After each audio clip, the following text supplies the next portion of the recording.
Hello, everyone. Thank you for joining us for today's webinar presented by the ACRM Technology Networking Group. If you're not a member of the Technology Networking Group and you're interested in joining, I encourage you to visit our website at the link presented on the slide. I'll also add it to the chat momentarily. Also, feel free to contact Orange Hand with any inquiries about joining. My name is Derek Donati. I am one of the co-chairs for the Communications Task Force within the Technology Networking Group at ACRM.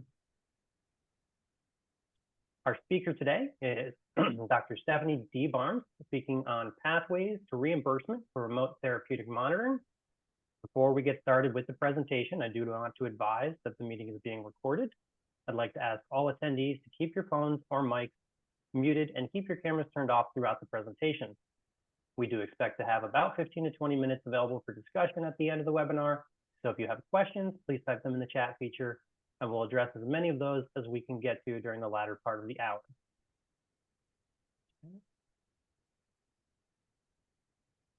I'm going to allow Dr. Barnes to share her screen while I begin her introduction. It is my pleasure to introduce our guest speaker today, Dr. Stephanie D. Barnes, Senior Counsel at Nixon Gwilt Law. She's a healthcare innovation attorney providing business counsel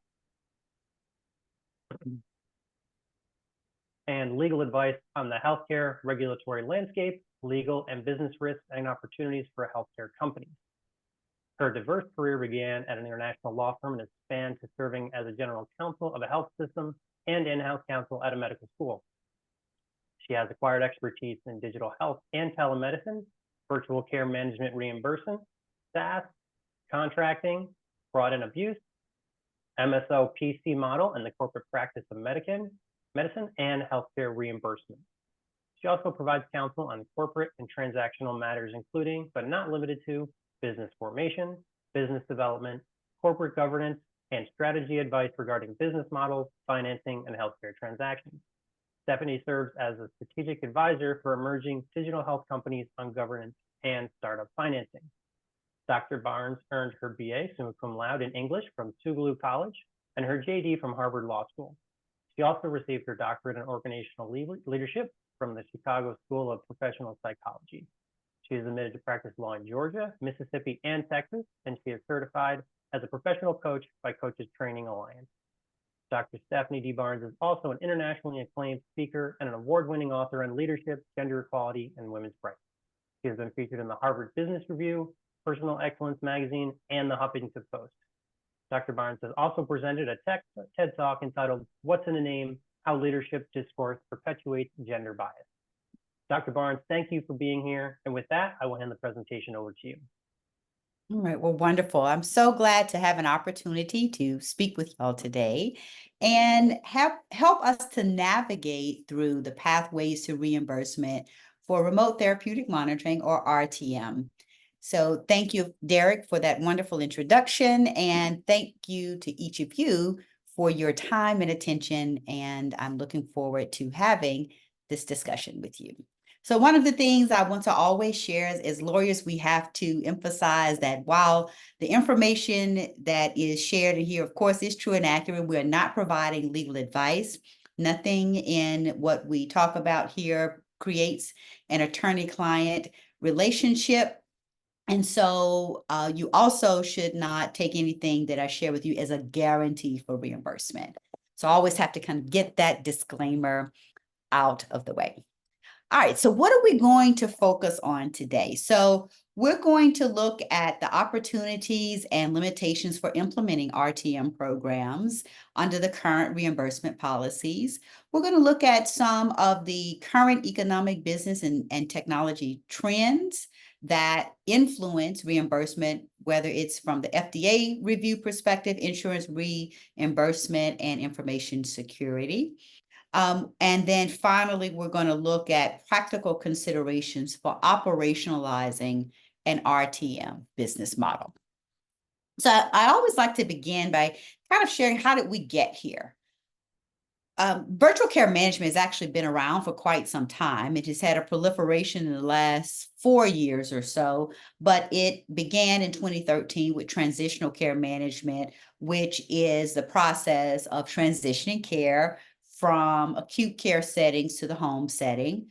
In 2015, chronic care management was introduced, which allows providers to manage the chronic care conditions of their patients that have two or more chronic care or chronic conditions. In 2016, we began to see this being used in the behavioral health space with the psychiatric collaborative care model, which is an integration between a primary care physician and behavioral health specialists. In 2018, we saw a further introduction of behavioral health integration in the virtual care management space. And 2019 is when virtual care management really began to see a boom. So in 2019, remote physiologic monitoring was introduced. At that time, it's called remote patient monitoring. So sometimes you will hear people refer to RPM as either remote patient monitoring or remote physiological monitoring. Here, I will use the remote physiological monitoring to distinguish between that and the suite, if you will, of these remote patient monitoring activities. Principal care management introduced in 2020, which is for patients who only have one chronic care condition. And of course, in 2022, remote therapeutic monitoring was introduced. And since then, we've seen the continued growth with the introduction of chronic pain management in 2023. And of course, in 2024, we saw the introduction of community health integration and principal illness navigation. And I'll talk about these two virtual care management opportunities and how they complement RTM at the end. We won't spend a lot of time here, but I do want to point this out because, as we all know, the social determinants of health are a huge influence on patients' ability to adhere to any therapeutic regimen, and it impacts their access to care, and it impacts their overall clinical development. So I did want to make sure that we touched upon that so that you are aware of how these offerings can complement the clinical therapies that you may put into place through RTM. So here are the RTM codes for reimbursement. And I won't go through each of these in super great detail, but to just kind of share with you, when you are introducing what was introduced rather in 2022, were this set of codes that allow clinicians to monitor their patients' therapeutic regimens virtually. And there's a code for the initial setup, enrolling the patient into the therapeutic regimen, and for the device that is supplied. One thing that's interesting to note about RPM or remote physiological monitoring is disease agnostic. So you don't have to have a particular condition to be able to use RPM. RTM, however, is only reimbursable or offered for 3 conditions: the musculoskeletal conditions, which is what we will focus on mostly, respiratory conditions, and in 2023, the behavioral health or cognitive behavioral therapy was introduced as one of the conditions or device specific conditions that can be reimbursed for RTM. So if it's not one of those 3 or connected to one of those 3, then you aren't able to reimburse or be reimbursed for RTM. And we'll talk more specifically about the use cases in a couple of slides later. So because the cognitive behavioral therapy is so new, this is the only code set that right now there's not a national average for. The reimbursement amounts here are just the national average. Of course, it will vary by MAC region, the Medicare Administrative Contractor regions, and the commercial payers, of course, have their own fee schedule. So the fees that you see represented here are Medicare. And one of the interesting things about the virtual care management space is Medicare is really the driver of policymaking and the use of these codes. We have seen more resistance, if you will, or inconsistency in reimbursement among the commercial payers, whereas Medicare has been all in. So that's one thing that's very interesting about virtual care management in the reimbursement space, because usually it's the other way around. Medicare doesn't pay for it and commercial payers do. But this is the code set that is used for remote therapeutic monitoring. So it's the setup, the device, providing the device, and then the actual monitoring.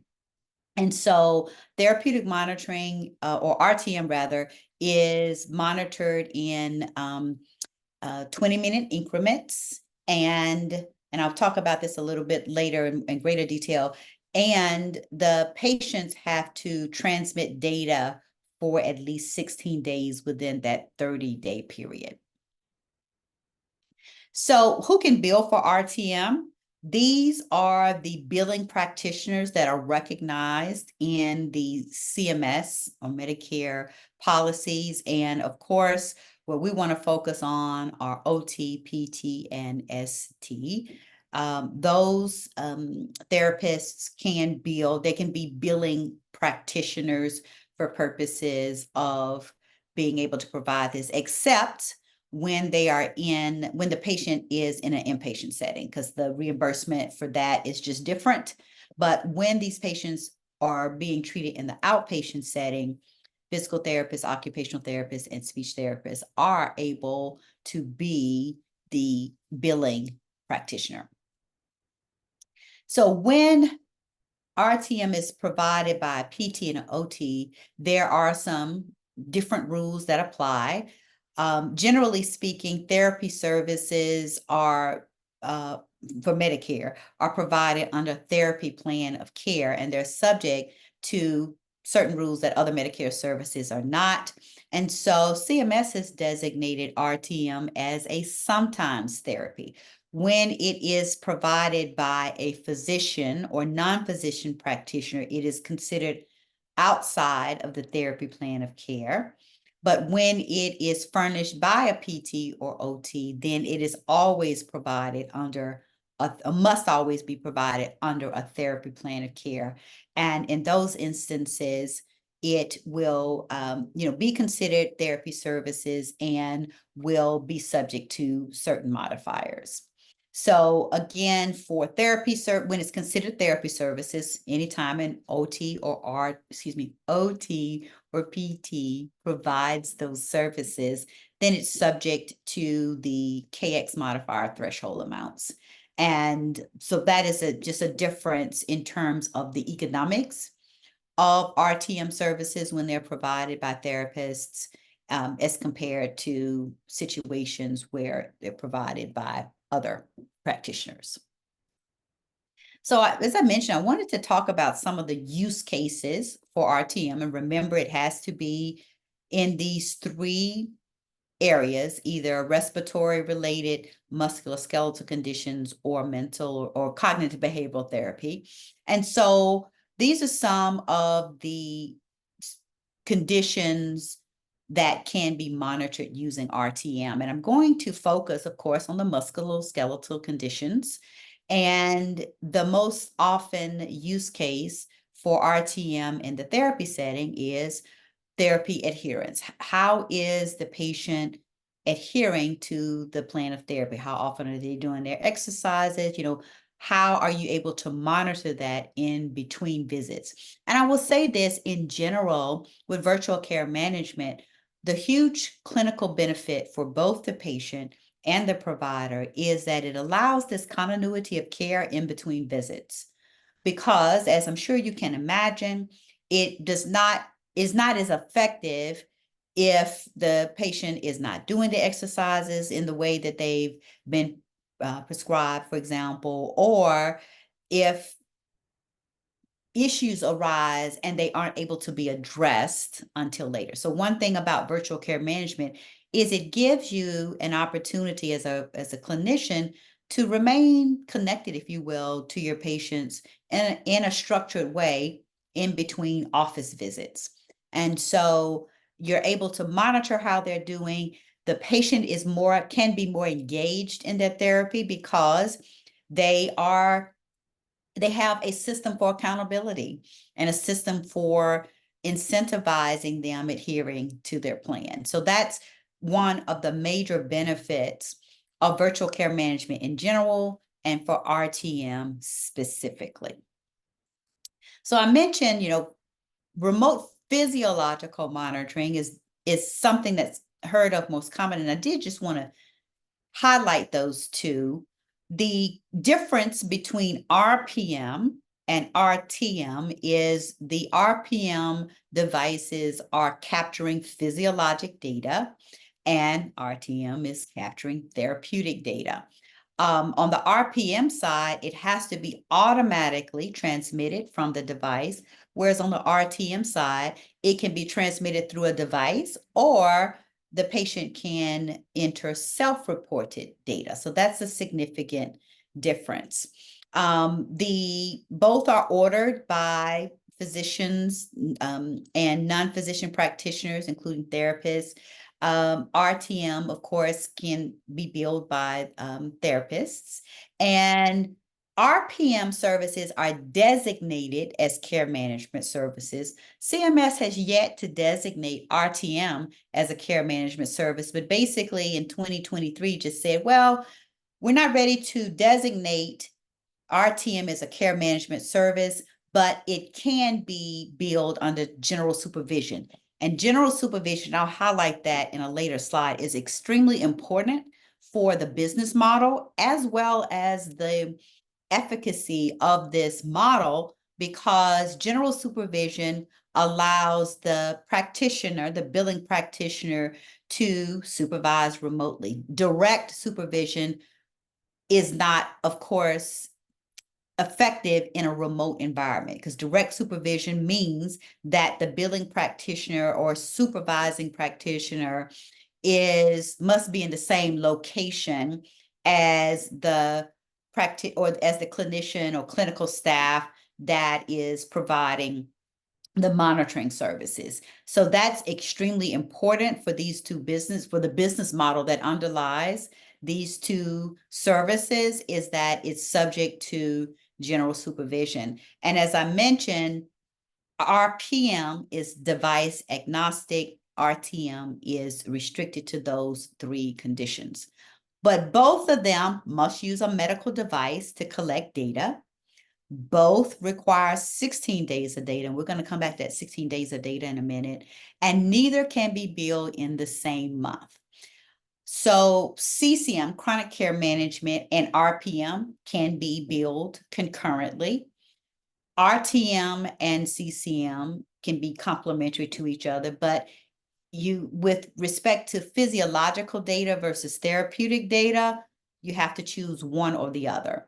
And I share that because as you are thinking about your business model, the obvious use would naturally gravitate towards RTM as the service, but there may be some physiological data that impacts the efficacy of your therapeutic plans, and RPM may be more appropriate. But if that's the case, you have to choose one or the other. So that's one reason that I always like to highlight the differences between these two modalities and where they overlap and the distinction between the two. So as I mentioned, both require a device. And many times we think about the physical device. And so, of course, these examples are devices that capture physiological data, thermometer, the blood pressure cuff, etc., and respiratory devices. So those are glucose monitoring. Those are physical devices that capture physiological data. But most often for RTM and also in RPM, software is the medical device. And so it's really important to understand this whole software as a medical device concept, what it requires, what it means. This is probably more relevant for technology providers, because you want to make sure that your software, you know where your software falls within these categories, but it is also important from the clinician perspective to understand how all these things interact. So software as a medical device is where the software function itself is intended for use in performing a medical device function. So it's capturing the data, and that data is going to be used for the diagnosis or treatment of a disease or a condition. So the important thing about this is knowing, because devices are subject, by the way, all devices are subject to FDA regulation. And so when a software is acting in this manner, it's subject to FDA regulation. So you would want to know, is it subject to enforcement discretion, or must it actually go through the FDA clearance and review process? So these are some examples of when a medical device is, software is a medical device, but is subject to enforcement discretion.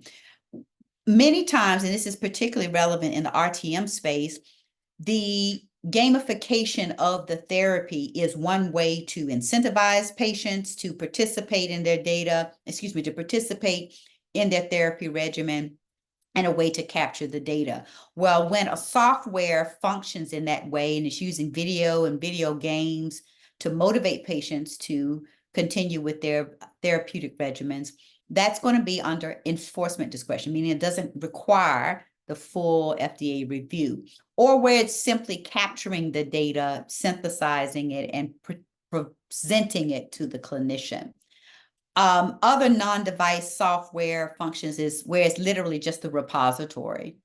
And then the FDA is going to be more focused on where the software is making clinical decisions. So the thin line, it's not really a thin line, but a distinction between when it's supporting clinical decisions and making clinical decisions is when the data is presented to the clinician, and then they're able to, again, make the ultimate clinical decision. It presents it. Sometimes it can stratify it. A lot of software will use red, green, or red, green, yellow to indicate the severity or acuity, or to indicate what to prioritize the data for the clinician.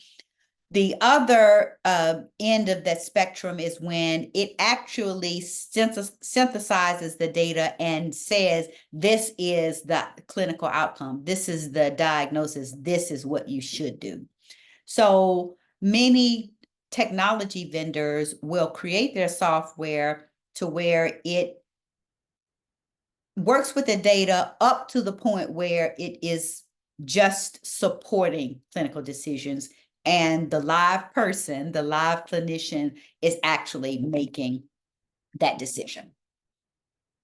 So here's some changes that we've seen in RPM and RTM with the most recent Medicare physician fee schedule, and that remote, since the end of the pandemic, and since the end of the waivers that were in place during that time, PHE, as I was trying to remember, I'm sorry, the public health emergency. Since the end of the public health emergency, RPM can only be provided to established patients, whereas RTM only requires an established treatment plan.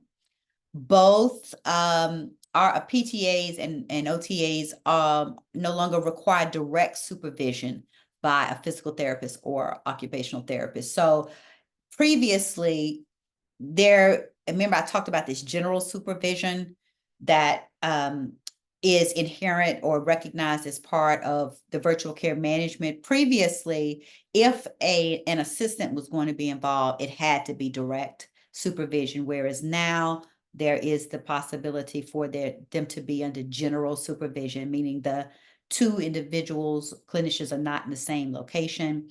The remote monitoring services must be unrelated to a diagnosis for anything that has a global service payment. And in 2024, federally qualified health centers and rural health centers can now bill GO 511 for RPM and RTM services. So previously, those facilities were not able to bill for those services independently. It was captured in their payment structure, but now there's a code for specifically for RPM and RTM. And I'll just say really quickly, the kind of where we are right now with that is there's one code.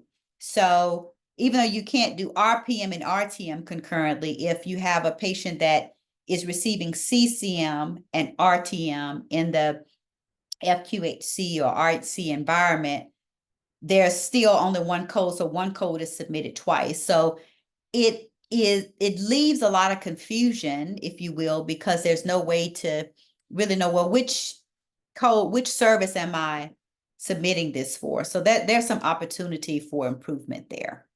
But at least at this point, those two things can be billed for in those two environments. So some things that we didn't see finalized in this newest Medicare fee schedule or rulemaking period, the 16-day requirement is still there.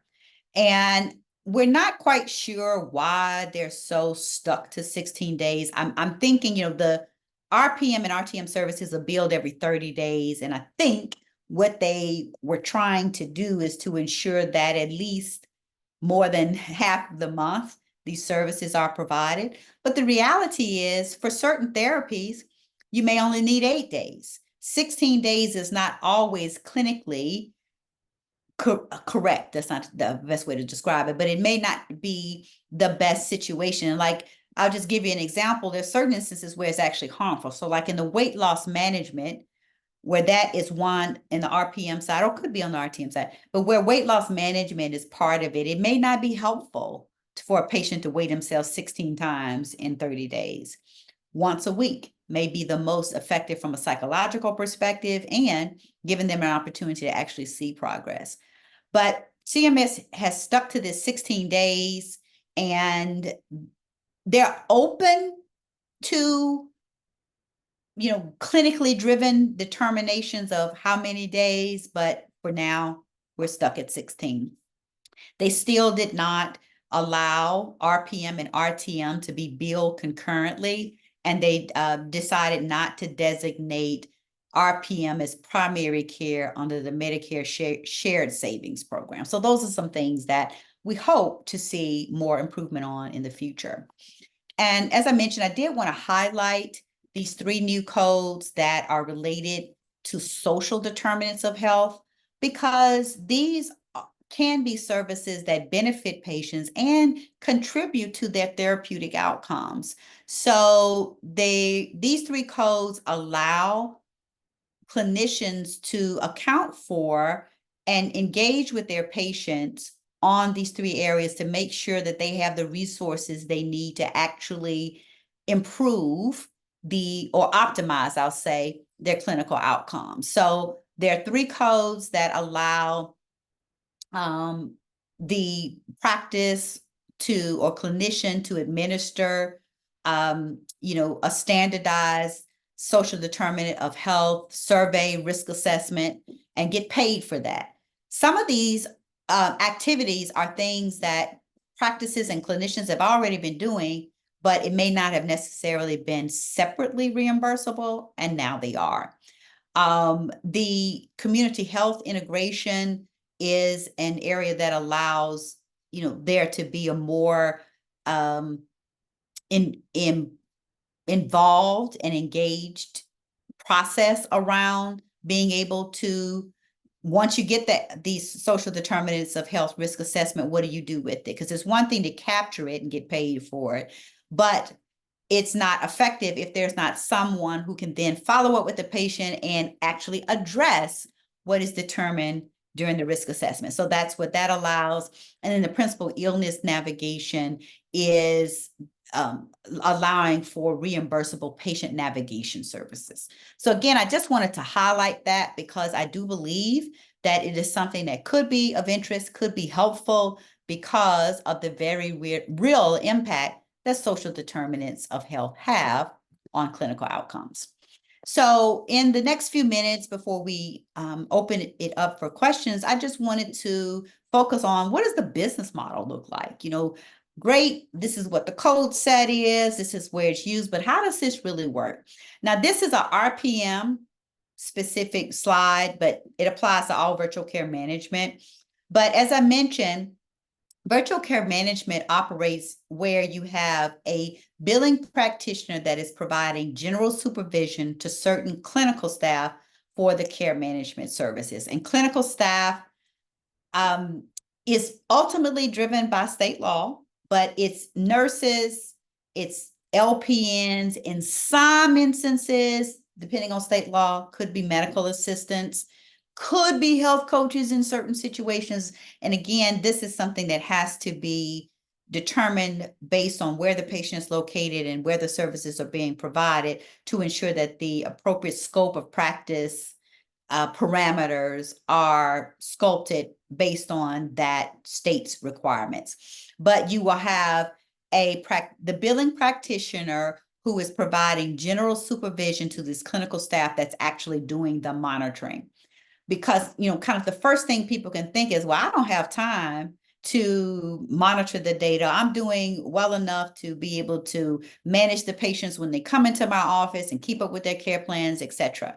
But this allows this to be outsourced. And usually it's outsourced to a third-party vendor, but you can have clinical staff in-house that's doing this subject to general supervision.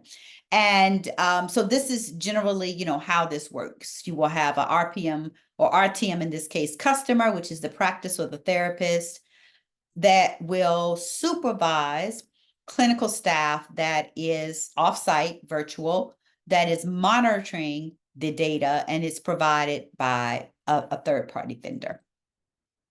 And this is how this business model looks. As I mentioned, you have the medical practice or therapy practice or individual clinician that is outsourcing these services to the vendor. The vendor is providing the outsourced clinical staff. They're providing the devices and they're providing the SaaS platform. And the services are billed on a per patient per month basis.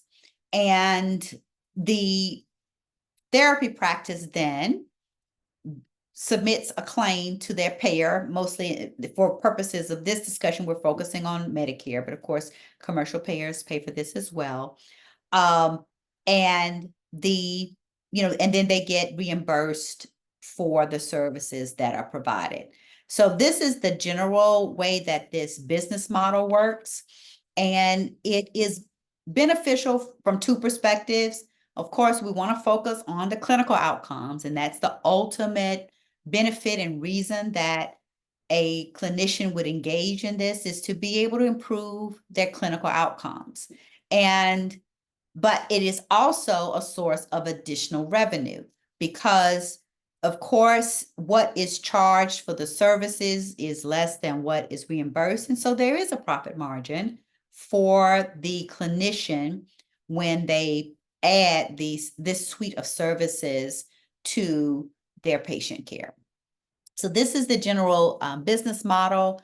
And the last thing I'll just say before I open it up for questions is about the role that, virtual care management services has in value-based care. The previous business model is in the fee-for-service model, where the, services are provided and then they're billed by patient, by code. But there's also situations where practitioners will use virtual care management services to improve the clinical metrics, performance metrics. And they won't bill for VCM as a fee-for-service model, but they will use the data as part of their value-based care metrics. So there are an incredible array of uses for virtual care management services, RTM in particular. And it's just a matter of determining how best to set this up for your practice or your institution, so that, again, you're able to tap into the benefits of, seeing patients,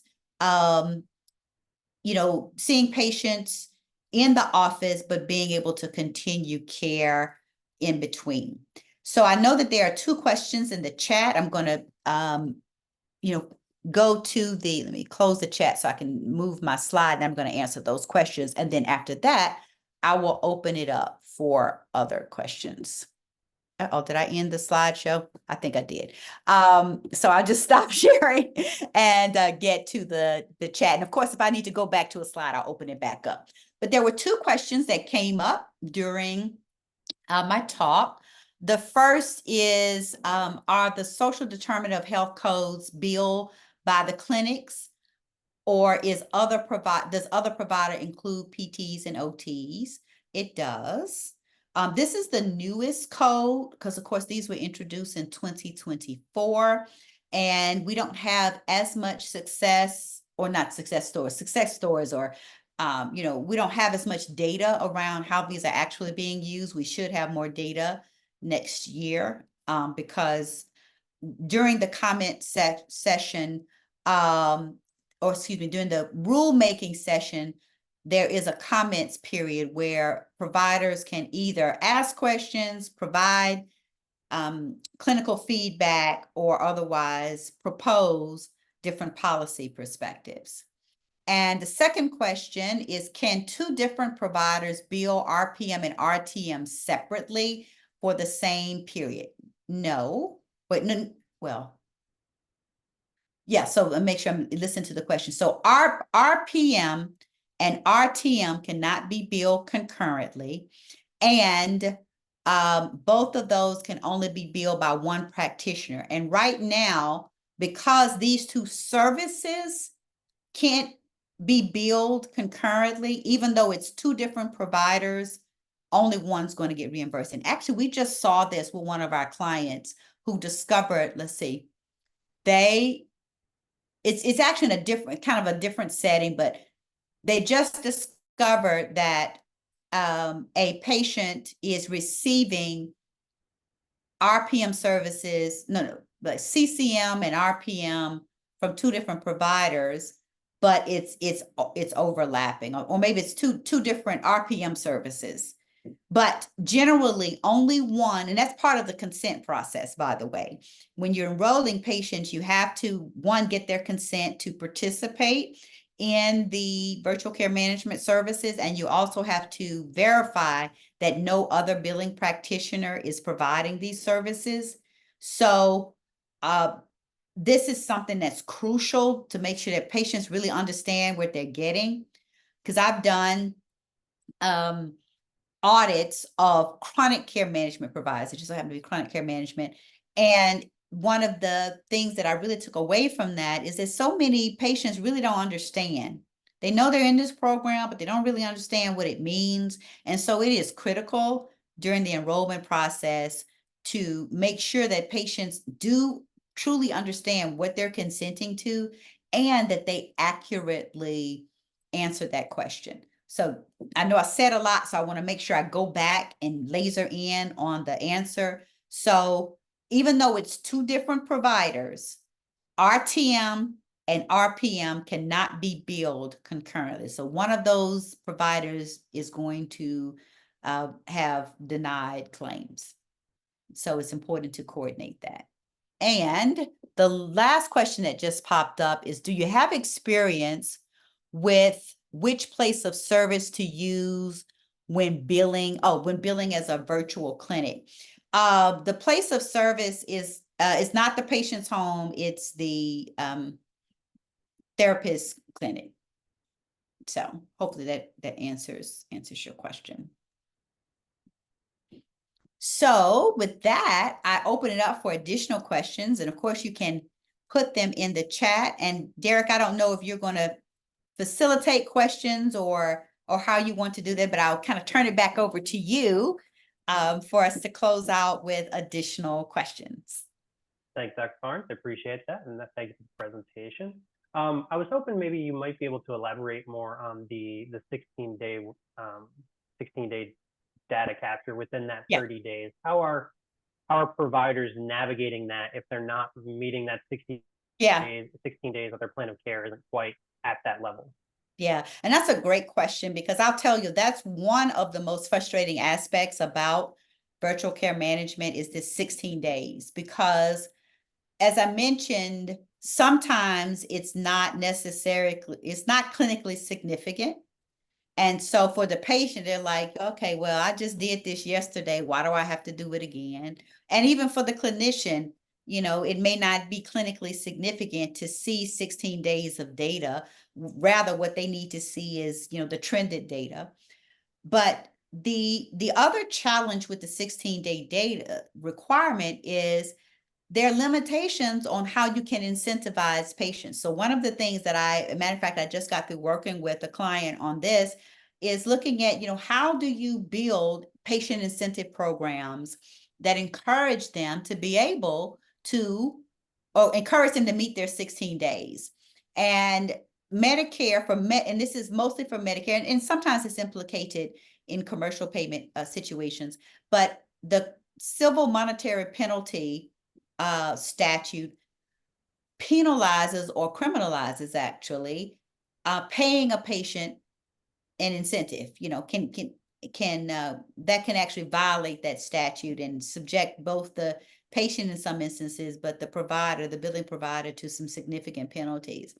And so you have to be very careful in how you craft these things, their limitations, both in dollar amount and how the incentive can be designed. It's possible to do it, but sometimes what clients find is it's a little bit more trouble than it's worth in terms of the development and structure of the program.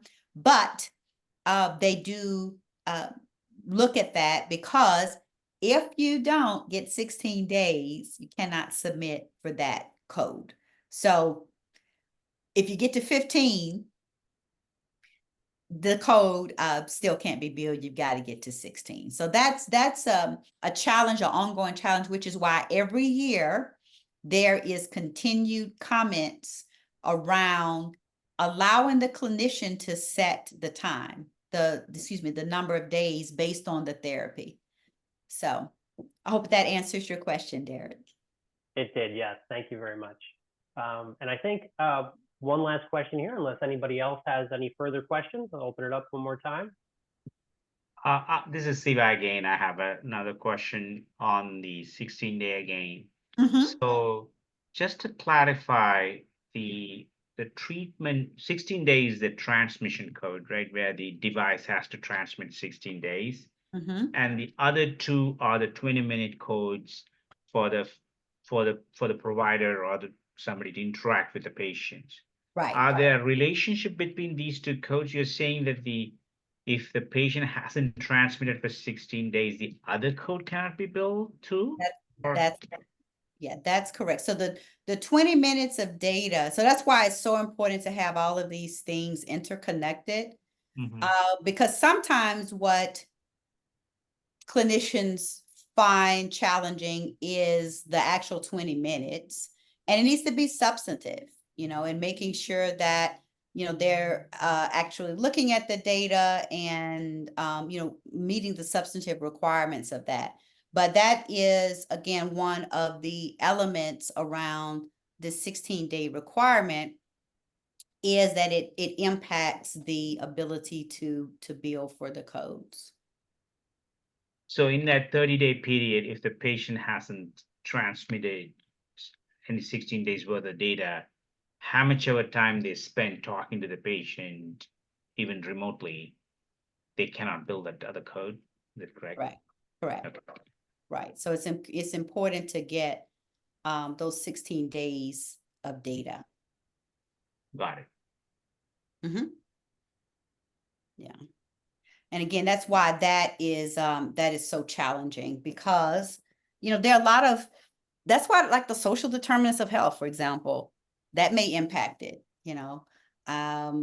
what is their their social environment or their living environment, and how does it contribute towards their ability to transmit their data? Because the very real impact is that may require Wi-Fi, it may require other technology support that they may not have, in their home setting. So that's why it's so important to kind of take into account all of these different areas. Right.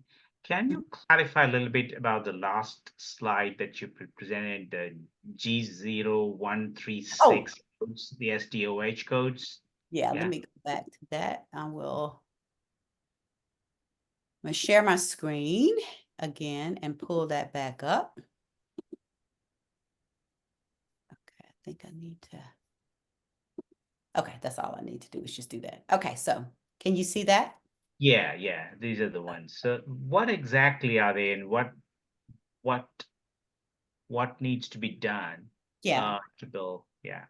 Right. So with the social determinants of health, there are standardized risk assessments that clinicians can use to understand what's really happening with their patients and what are the barriers. Do they have enough food? Do they have transportation issues?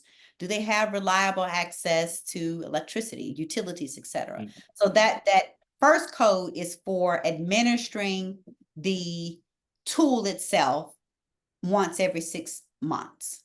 Then the other two codes is kind of doing something with the data. So the community health integration is looking at the information and then being able to work with the patient under the direction of a physician or other practitioner, and actually being able to bill for that time. So it's the interaction with them. And then the principal illness navigation is kind of even more elaborate, if you will. And it allows practitioners to use this principal illness, a patient navigator who has the opportunity to engage with that patient more on a more interactive basis to ensure that they have the appropriate services and actually connecting them with the right resources and ensuring that not only do we know what services they need, but now we're able to facilitate them actually getting connected with resources that allow them to be able to get that. So kind of like care coordination, or also connecting them with resources that's locally available to them. Yes, it could be either. So that, yeah, making sure, so like if they are having utility issues Mhm. and that is impacting their ability to charge their devices, through these services, you would be able to share resources that may provide utility bill assistance, or making sure, because it could be that it's a whole entire housing issue and they need to be in a safer space, and so kind of coordinating that. So these two codes, or these three codes, are kind of tapping into what are the non-clinical issues that are impacting the clinical outcomes. So it's not providing them, but basically navigating them, helping Correct. them. Okay. Correct. That's correct. Right. Got it. Because there may be some instances where you provide something, but this is anticipating kind of bringing the social work element into the clinical delivery environment. That makes sense. Yeah. The reason I'm asking, I'll give you an example. We treat a lot of Medicaid patients in New York City, Mm-hmm. and many of them have difficulty at home to receive virtual care. Mm-hmm. The problem that we learned, we did not know before. I mean, they live in a small place and they can't even have a private space to have a virtual session with a Right. doctor. So Right. then we asked them to come to another safer place in the city. Hey, you could access this. So I'm like trying to understand, when we are doing that, we are doing some coordination there.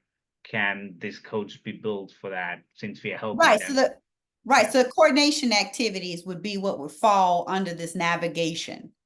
So the billing for the time it takes to actually identify, one, they have that issue, and two, how can we coordinate this patient with this service or this resource to be able to tackle that. So yeah, it does allow billable time, if you will, for that actual coordination and integration process, or Okay. interaction process, excuse me. So I asked this from a physical therapy rehab perspective. So you're saying that even a rehab facility can bill for this, right? Yeah. Yes, yes. And we will see additional rulemaking around this, I'm sure this year, because this is, like I said, the newest one. Right. It was just introduced, and so this is something, and the last thing, or one thing that I'll say just in general for all of this, where you are interested in RTM or the social determinants of health code sets, and you see things that this really doesn't work, it's so important to be a part of the rulemaking process. It's the same timeline each year. The Medicare physician fee schedule will come out somewhere after July 1st. It's usually somewhere between July 1st, July 11th. And then the rulemaking period is until September, where you can actually write in comments. And the great thing about the rulemaking process is Medicare, CMS must look at every comment. They must at least review it. And many times they provide additional guidance based on their review of the comments. Sometimes they'll just say, thank you for sharing. We'll keep that in consideration. And then sometimes they actually change what they do. So that participation in the rulemaking process is critical. Is that the same time they also decide which codes will be paid for virtual care? Right. So so the physician, it's called a physician fee schedule, Medicare physician fee schedule, but that's when they are just making coverage decisions and then ultimately reimbursement amounts. Yeah. And so it's really because we important. noticed some of the rehab codes, not all are currently under the public health emergency law, Right. not available for virtual care, and that's the time we could probably comment on. Okay. Right, because that's when they look at that as well for what can be covered by telemedicine, which is different, although related but different. Yeah. Okay. Thank you so much. You are so welcome. Any other questions or comments? I think we are all set if everybody's good. I think we're pretty close to time here. With that, Dr. Barnes, I would like to thank you for sharing your expertise, and thank you everyone for joining us today. I hope you all enjoyed the presentation as much as I have. This recording will be available in the next 48 to 72 hours. And if you enjoyed the content today, please do recommend this webinar series to your colleagues.